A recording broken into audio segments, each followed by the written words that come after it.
All right, what's up, everybody? So, New War is out. So I haven't put out a video in a few months, but I'll get to that at the end. So I'm going to start off with kind of a spoiler-free version of this, just because Warframe community is generally pretty good at safeguarding spoilers. And then I'll kind of let you know when I'm going to go into spoilers and wait a while and give you a little break and then go into that. So, general thoughts. The actual gameplay of the new War Quest I found to be really, really, really cool. There was a lot of unique gameplay. I think that it was, to me at least, probably the best part of the quest, which means it was probably pretty good. If actually playing through it was really fun. I think it's like the sacrifice, for example. I found the sacrifice's story to be really good, but actually playing through the sacrifice was like not the most exciting thing ever.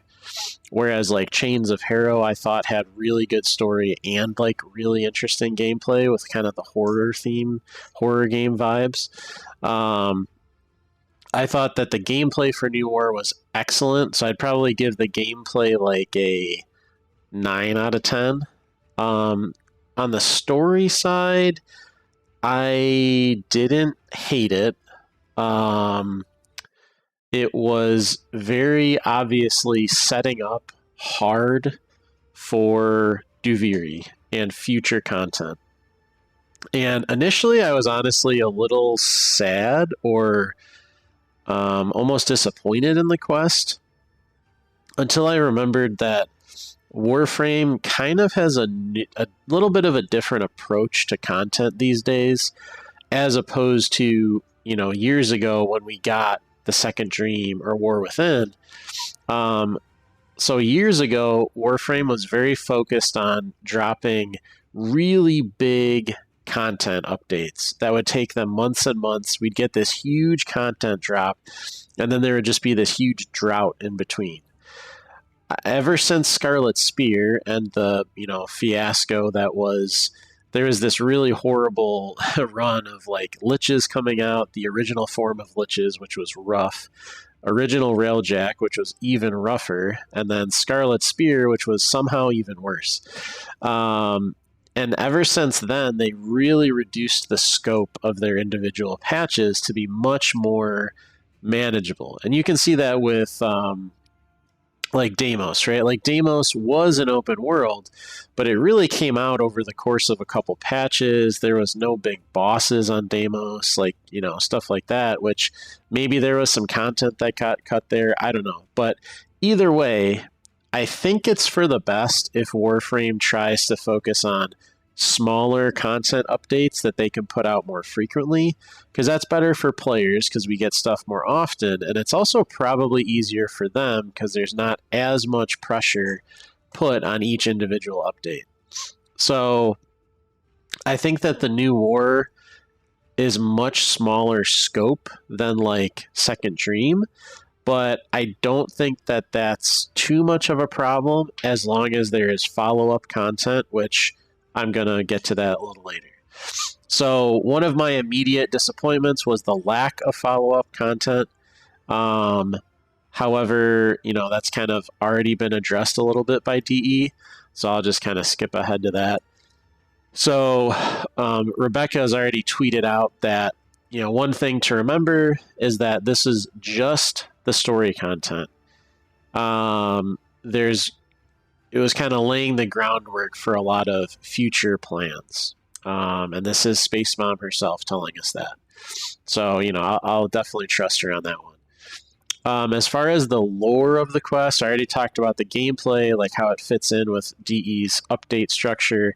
The lore, not to spoil anything, was a little disjointed. So I guess I'm focusing a little more on the storytelling than the lore here. But somewhat disjointed. It did have maybe some rushed feeling to it. And I think, a lot of it is I'm very biased right now because I'm coming off of just finishing Endwalker in Final Fantasy XIV, which was just, a story that was 10 years long and many years in the making, and they had hours and hours and hours of quest material to really let that story breathe. And that's just not something that's probably possible with Warframe. So you're not going to get that same feeling. But even so, I think that they maybe could have gone a little longer and had some of the quest breathe a little more. It seemed like it was some of the points you skipped a little too much, where it was almost like disorienting. So that's kind of my spoiler-free interpretation. Overall, I think the story was like a 7 out of 10. Like, I don't want to be too hard on it. I don't want to say, like, I kind of want to say like 6.5. It was a lot of setup. We got some conclusion, but it was a lot of setup. So I think it was maybe like a 7 out of 10. I thought the gameplay was like a 9 out of 10, which is not bad. It was definitely pretty good. I while I was playing it, I was really excited. And I think some of the things you encounter while you're playing it almost make you more excited than I probably should have been. So now I'm going to just, take a pause and probably going to include some spoilers. Some of these spoilers are going to be for older quests, but still don't want to spoil that either. So there will be spoilers for basically all of the main quests coming up. So I'm just going to pause. So I'll give you guys like 10 seconds.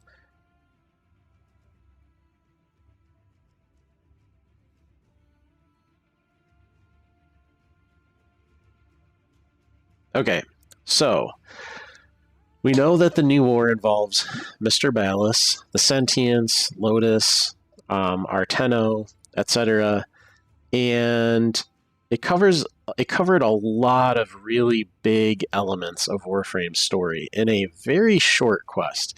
Like, I did not rush through that quest at all, and I finished it in well under 4 hours, and that was with like answering work emails and stuff.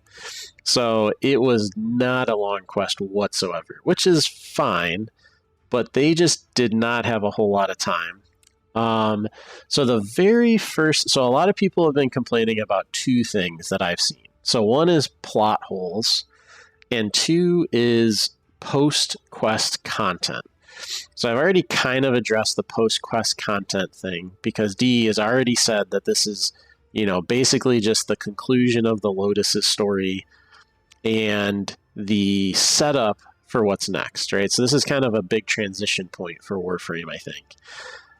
Now, they didn't give us any of that what comes next part, but if DE sticks to their more frequent patch schedule, that will hopefully not be a huge problem. You got to keep in mind, like, not everybody's going to do the new war on day one.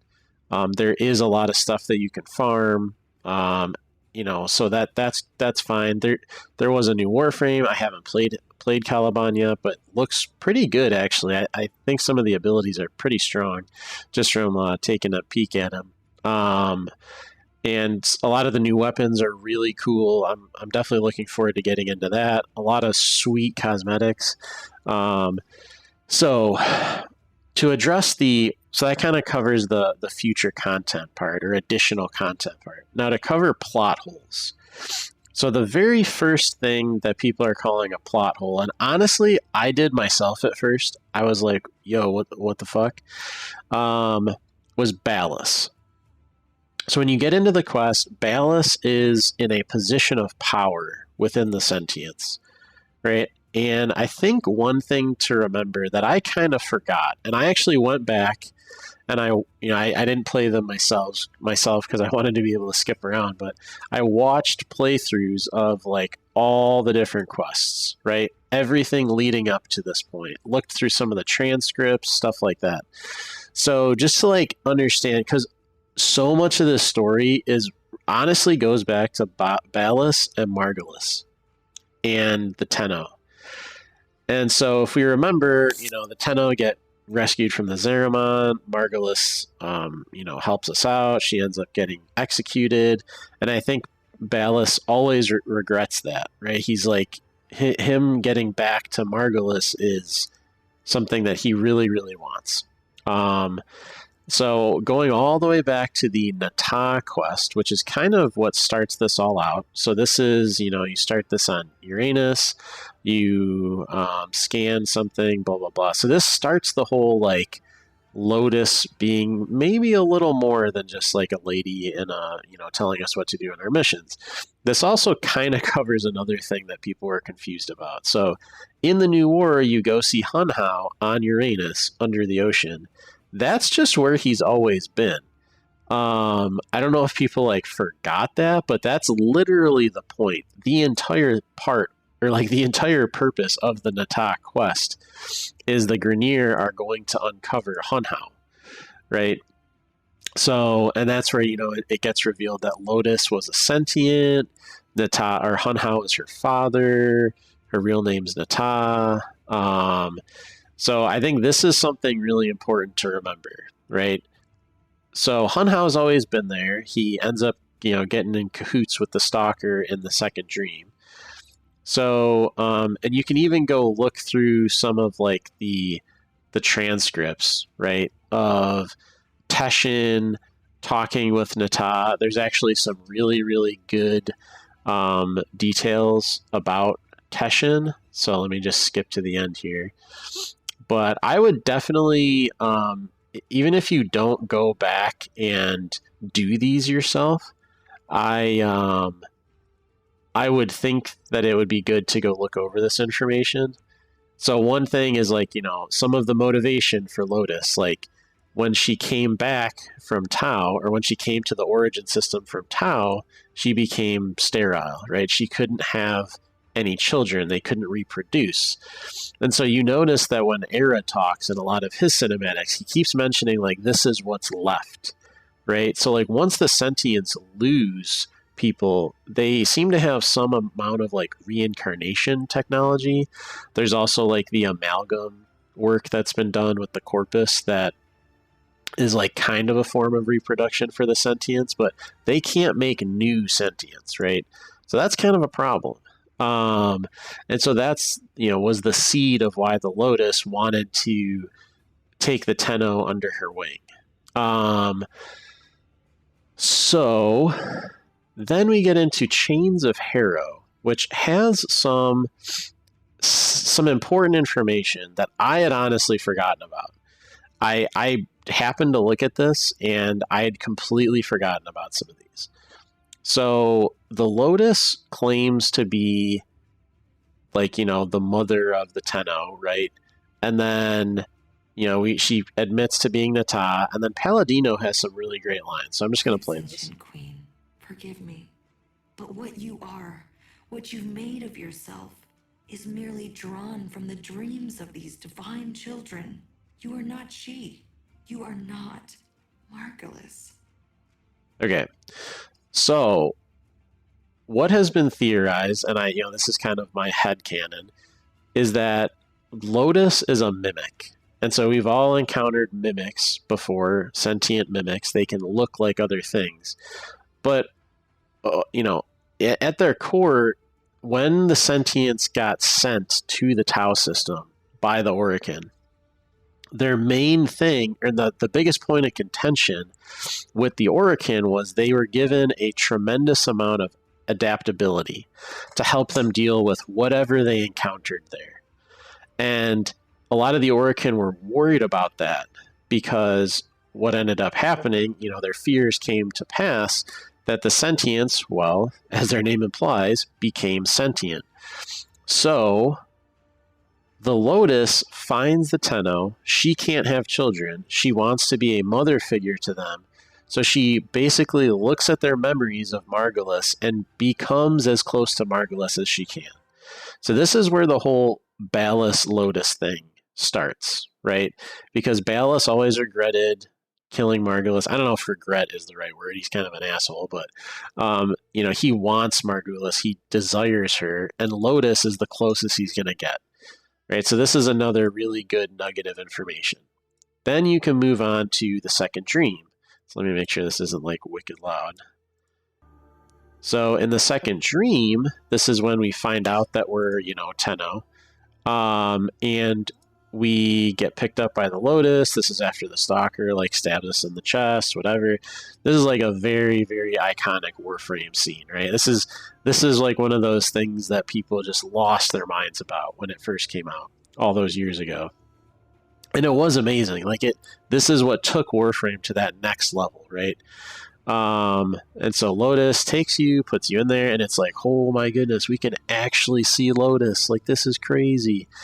So very cool. We finally get to character creation after like years of playing Warframe.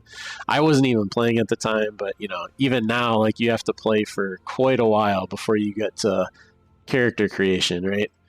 So this was amazing.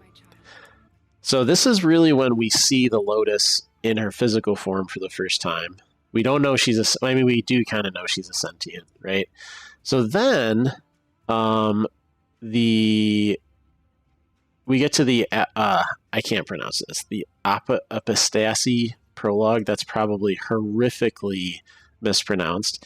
Basically, this is leading up to the sacrifice, right? So this is after the War Within, and the Lotus is on Lua. We're trying to find her, and so we're getting flashbacks to this scene. Sorry, that's a little loud. And so we're getting flashbacks to this scene of like her being on Lotus, and then we get to here, and Lotus is basically stuck on Lua, and so it turns out Ballas did this, stuck her on Lua, and so Ballas shows up. He keeps calling her Margulis. He's gonna like set her free, blah blah blah. So long story short, what we should take out of this is she goes with Ballas, right? And I think that there's a lot of like mind control themes in the New War, and I think that this is really where that starts. And one thing to remember is Ballas is the one who made sentients in the first place, or at least he had a hand in making them. He then was the one that betrayed the Orokin to the sentients. So he obviously has like some power over them, right? Maybe just sentients, maybe everybody. Like, he is a very, very powerful Orokin. And I think that, we shouldn't lose sight of that. Like, this guy has survived this long for a reason. So even now, Lotus is like a little confused sounding, right? So I'll just let this play. So I wouldn't take that hand. That's creepy. That's a long hand. That's like way too long. Props to these people who put this stuff on YouTube, by the way.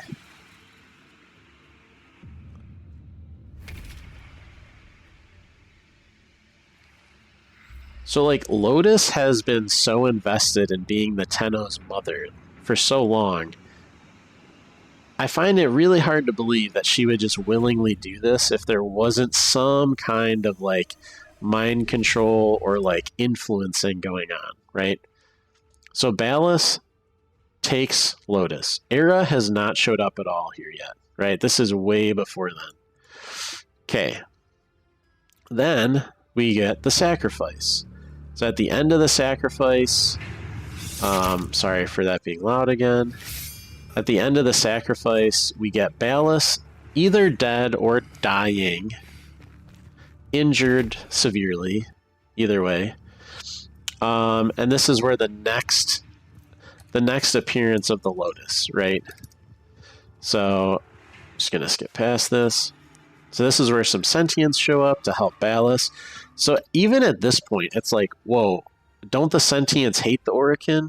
Like, why are they even here? But one, Ballas was the one he was the only Orokin that had some kind of like arrangement with the sentients, and he just delivered them Nata, which they had presumably thought was lost.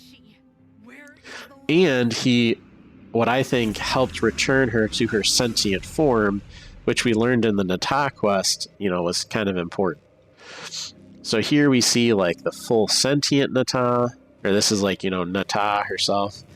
Although I really liked like the Eidolon version of Nata and the New World quest. That was really cool. So okay, now we see this. So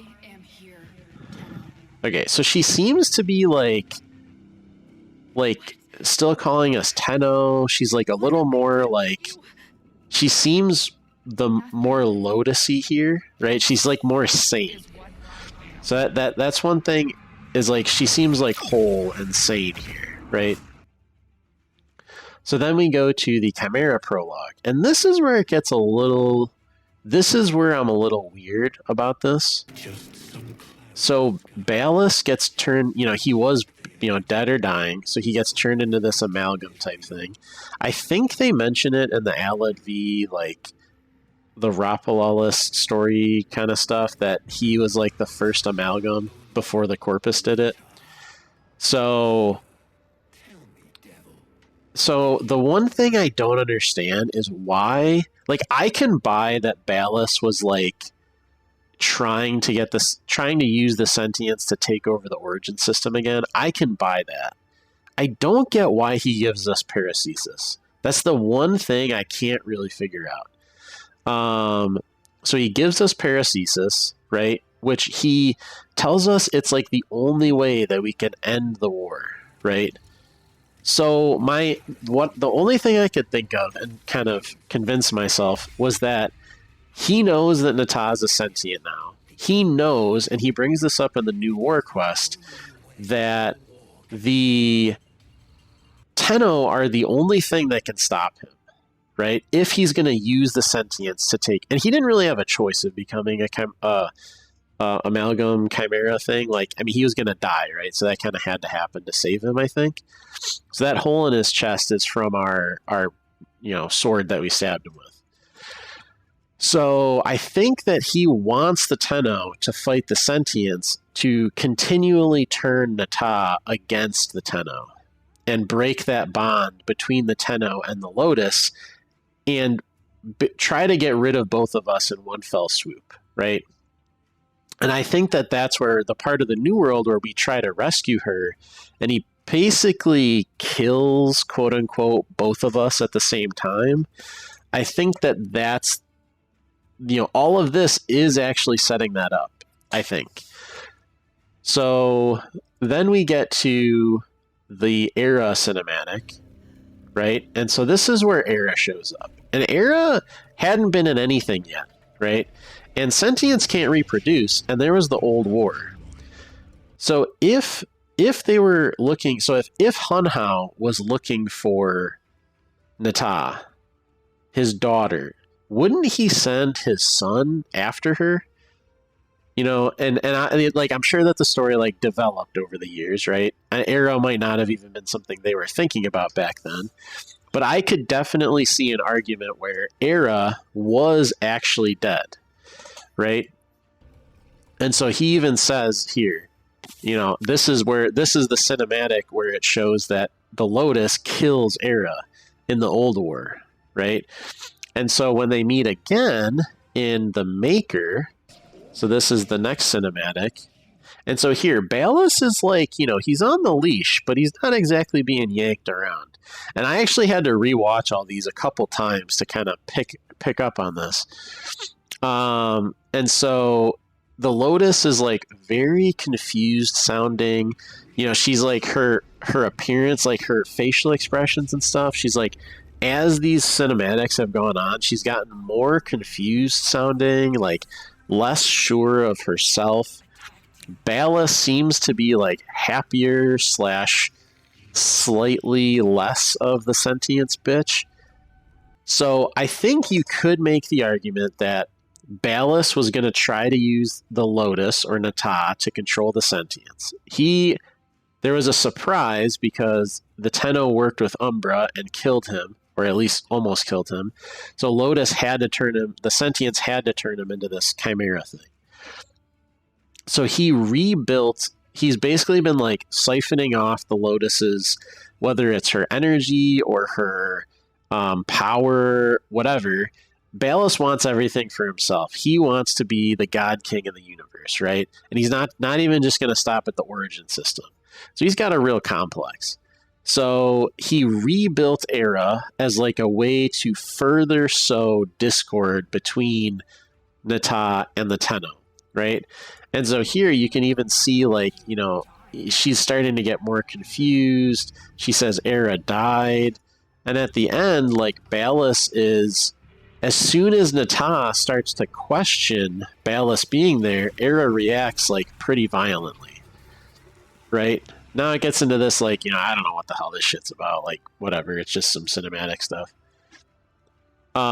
So I do actually think there has been a decent amount of setup for the whole like Ballas is controlling the sentience thing. So I don't actually really have a problem with that.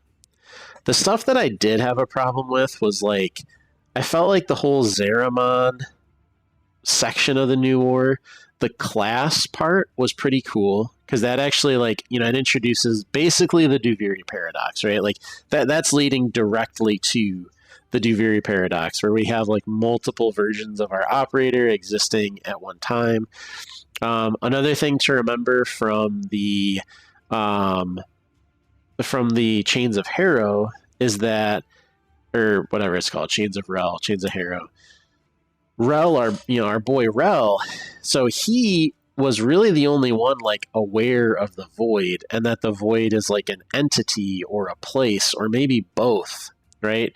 And we see a little bit of that like on Deimos. We know the Entradi worked on that, but we get a really like visceral glimpse at that in some of the Zeramon scenes, as well as the very end where Nata sees basically the man in the wall, which we don't know exactly what that is. He's missing a finger, which is probably in our reliquary drive. We don't even really know what that is. And then it seemed like Rel was there with him. Now, the lore is that Rel was the one that was holding back the void, right? And we kind of help Rel rest in the Chains of Harrow quest. So I think they're setting up both the void and the Duviri paradox, which might kind of combine. And then there's also the Tau system, which we still haven't touched, right? So I think that they were trying to do a ton of setup and finish out the Lotus storyline, which I think they kind of did. I do wish that it had just been given a little more time to like breathe. And once, like I said, I'm coming off of Endwalker, which was just absolutely amazing. And one of the things that they do so well is they just let their characters take their time, and they take their time with their story. And there's all these little moments, like what about Teshin dying? What about like there's this massive time skip to the Drifter stuff? Like, how did the Drifter find Ortis? How did he find a ship? How did the Drifter even get off the Zeramon? If the Drifter doesn't have any void powers, how are they alive? Unless that's like there's just so many like, and I know that they're kind of waving their hands and like, time paradox to like figure that all out, but it's almost like it's you can do that sometimes. Like, I mean, shit, what I've just been mentioning, Endwalker, there's like time travel and all sorts of weird shit even in that, but it makes sense in the context that they took their time setting up. I don't think, as of right now, it makes any sense the way that they did it in the New War. I think I get what they were trying to do. I just don't know if they did it well enough. So that's the part that I really like, kind of rubbed me the wrong way. The whole Ballas stuff is fine. The actual storyline of like kind of using mind control to take over the system, I think that totally makes sense. Like, I mean, how, we've been all these places in the Origin system. Everything is a shit show. I could totally see people wanting to buy into this, right? Kind of using the Warframe bodies as these archons, like that, like everything. And like I said, the gameplay was awesome. I loved like the Corpus scene with like your robot pets and stuff, and it was like that fight with the Jackal was probably the coolest fight in all of Warframe. That was awesome. A lot of the Drifter missions were sweet. Like, sorry, excuse me. If I could play as a Drifter with weapons and those abilities in normal missions, I'd probably do that. So that gets me into I've kind of talked about like the how this fits in with Warframe's updates, some of the plot hole stuff, the gameplay. I think like going to the Zeramon and like all that was awesome, right? Like that was really cool. I wished we could have had a little more, but it is what it is, right? So I think that the biggest plot hole that they need to fill is the Duviri stuff, like the paradox, this multiple operator paradox. So that gets into the post quest content, and I'm a little split on this. So on one hand, like I already showed, Rebecca said that they are going to. This is just setting up stuff. This is just the first part of kind of the next, because I mean, how long have we been dealing with like Hunhao and Lotus, and like this storyline's been going on for what 6 years or something now. So I feel like the Lotus Ballas storyline is over, and I think that that's probably actually really good for the game, and I think they needed to close that out before they could take the next step, and I think that next step will be Duviri. Now when that comes is I have no idea, probably this summer. Fingers crossed, maybe 3 years from now. You never know. So there is more coming, regardless of when. There is more. What did we get? We got a bounty as like new content. There's all these weapons in the new Warframe. Basically, everything comes from this bounty, right? So they alternate. It's on Earth in the daytime and Orb Vallis at nighttime. You get all these there's multiple weapons you can farm. There's the Warframe and this new material called the Narmer Isoplast, and so that it's used to construct a lot of that new stuff. One thing I noticed that's pretty cool is that you can also trade it in to both Little Duck and the Quills. So Vox Solaris and Quills Standing, 2,000 each, which is not bad.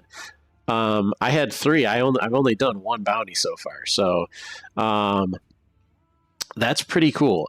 So those bounties do actually correspond to evergreen rewards, because you can buy arcanes from Little Duck and sell those on the market for pretty decent prices still. I think this is awesome. I think this is probably one of the most unappreciated parts of the update, because it's so much better for new players. Like when I started Warframe, I started right after Profit Taker had gotten added, and I had no clue I didn't do Profit Taker for a year and a half. I didn't do Eidolons for a year and a half or something, because it's just so imposing and there's so little information. And honestly, the only reason I ever did them was because some veteran player kind of showed me the ropes. It's so hard to go from hey, here's your crappy moat amp that you get from this quest and you don't know how to upgrade, to doing all this content and being able to get all this stuff. And especially Hildren and Baruch. I mean, Hildren, you're still going to need to get the, do Exploiter Orb, but I think this is great for the game. New players just being able to spam this bounty, and even if it's not as efficient as doing Eidolons or Profit Taker, which it's definitely not, it's still something, right? It's still some way that new players can access this content and these items. And that's really good. I think that's one of the best things in the whole patch, honestly. So then let's get into the actual game and some of the things that I was a little disappointed with. So you get this Drifter, right? You get your Drifter and your Operator, and the only impact that this has on your gameplay is this. That's it. That's the only impact on your gameplay. You get this toggle. Oh, you're a kid. Oh, you're an adult or a young adult or whatever. Okay, now I'm back to my kid form. It's I really wanted there to be more of this, right? Because let's look at the focus trees. And I don't have everything filled out because I don't really care about everything, right? Like I've done Eidolons, I farmed a lot of my waybounds, like the stuff that you kind of need. Did some stuff for the memes, right? Um, but most of it is like energizing dash is useful, temporal blast is useful. This is kind of nice. Um, Naramon, affinity spike. You could literally just put 1 point, or sorry, you could put like 1 point in power spike and get energizing dash and call it a day with the focus system and lose practically nothing. Right? Yeah, you can go the extra mile. The Naramon waybounds are sweet. Zenuric, Inner Might, and Temporal Blast are actually pretty useful. But outside of that, like Vazarin, the waybounds are like okay. Like I don't even have this unbound yet because it's kind of useless. Like I just don't care that much. Protective Dash got nerfed with some of the defense changes like last year. So it's just like all the other ones are not really that useful. You take, Unairu Wisps, which once again, I haven't even finished this. You take Unairu Wisps if you're gonna do that, and Eidolon hunts. I was never the DPS, so I never didn't need that. Madurai, there's so much stuff that sounds cool in Madurai. There's like Flame Blast and Blazing Dash and all this stuff. Like it sounds like you could like take your operator into a mission and DPS with them. And you kind of can. You can use this on like the normal star chart. I don't have it all kitted out, and I don't have all the arcanes maxed out that, you could use with like a fire build or whatever. I have them at like partially maxed, and it works okay. It's like functional up to like, Sortie 2. You could probably do Sortie 3 if you had everything maxed out. And that's like kind of a stretch. And that's a lot of like CCing stuff with lockdown and like, so it requires a very specific setup and to maybe get to that point, which is what most of the game is tuned around. You could probably take an operator into Steel Path and do like something. I literally couldn't find any videos on YouTube where people have done that. I kind of want to try that, but outside of like, yeah, we got a lot of really cool options for like customization, a lot more like hairstyles and stuff like that. Like I thought this was sweet. Like there's so many more ways to customize your drifter, which that's awesome, right? I think that's super cool, but I just wish there was a little more here. And then the other thing, oh yeah, really cool, sentient skins. The other thing is like, I just wish there was more of an impact on the star chart. Like Fortuna changed a little bit, Cetus changed a little bit. The NPCs don't have any new voice lines. Poor, Papa Teshin is dead. And if you go to the relay and talk to him, he just doesn't say anything. He's just a hologram. I just wish there was something showing that, hey, this like intergalactic war that apparently took a really long enough time for people to forget about the Tenno, actually had a lasting impact on the origin system. There's not really any of that, which is that was a little sad. I wish that there was more of that. And that brings me to like probably the last plot hole that I'll talk about. Where the hell were the other Tenno? Like it is like canonical.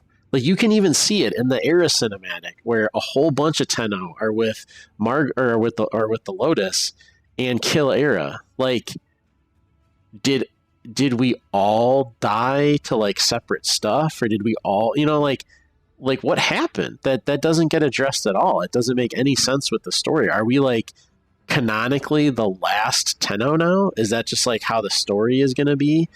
But then like I don't know, it's just very, very strange. And obviously like the Tenno can't like reproduce or anything, I don't think. Like maybe that'll get addressed, but like whoever was on the Zeramon, like that's just all the Tenno, like all the kids that were there, like that's it, right? So maybe if like a Tenno reproduces, their kids will have void powers too. Like maybe we'll figure that out in Duviri, but it's just not addressed at all in the new war, and it's kind of like a gaping hole considering one of the cinematics that's literally called Prelude to War.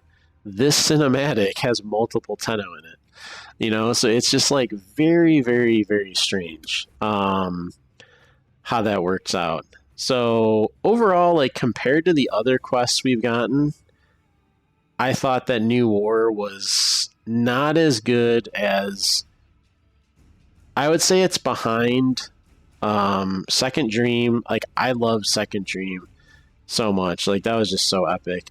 Chains of Hera was amazing too. Like the big ones, right? You got Second Dream, War Within, Chains of Hera, Sacrifice. Like I don't know if the New War was as good as those from a lore standpoint.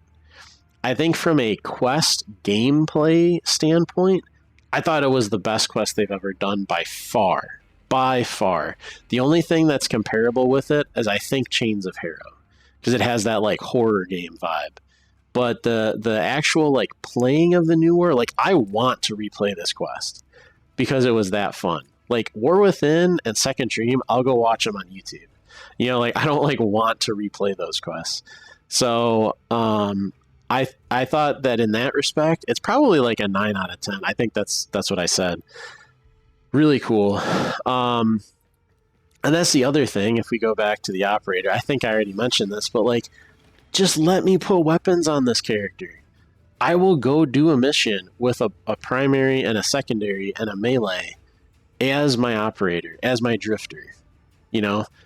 Like, I don't need that much. Like, give them a helmet system, which with a whole bunch of, like, drifter abilities that we can go unlock and, like, shit like that. Like, I don't know. Hopefully that comes with Duviri. I'm going to trust Rebecca that that's going to come eventually. So I'll probably... I haven't really been playing Warframe, so now I'm going to get into kind of, like, post-New War for myself. I haven't... What the heck is my frame doing right now? Oh, I'm just chilling on the ground. These new sentient skins are absolutely amazing, by the way, like really cool. I was a little worried that you were only going to be able to get them in the money bundle, but you can get them with plat, so that was cool. It really wasn't that bad either. So I think I haven't been playing too much Warframe in the past few months. I figured I was going to want to play a lot when the new war came out, so I was mostly focusing on Final Fantasy. I've been playing that for the past 6 months or so. The New War didn't bring as much content as I was hoping it would. There's only that new bounty. That's it. So Warframe has been coming out with like a decent content update like every month-ish. And we just got a new Prime, Hero Prime, with this, which was kind of fitting. So maybe there'll be new stuff to do in the next couple months. I'm hoping by like March there might be some new stuff in Warframe, but as of right now, like once you're done getting all the stuff from the bounty, if you already have all the stuff from Quills and Vox Solaris, there's really not all that much more to get. So I'm gonna like try to make some, there's multiple build videos that I've been meaning to get out, like Mag, Hildren, Ember, Lavos, Swiftbite is amazing. But this isn't my job. Like I make these videos because I'm passionate about it. And that's why I'm making this, because I was passionate about the New War. But if I'm not like into Warframe and like feeling passionate about Warframe, I'm not gonna make a build video, because I do this for fun and because I love it. And I don't want to like be that content creator that just makes it because I feel like I have to, which will just end up being, a crappy video. Everybody deserves better than that. So, my passion for Warframe has been reignited a little bit by the New War. There hasn't really been a big content update in Warframe with like actual new stuff to do since sisters came out over the summer. And once I got all the sister weapons, which didn't really take all that long, there really wasn't anything to do. There was like a new prime, which you can farm in like a day. There was, the prime resurgence, a lot of like catch up stuff. Like there was Plague Star and the Halloween event, but I already had everything from all of that stuff. So like as a, quote unquote veteran player, there really hasn't been much to do for like 6 months in Warframe.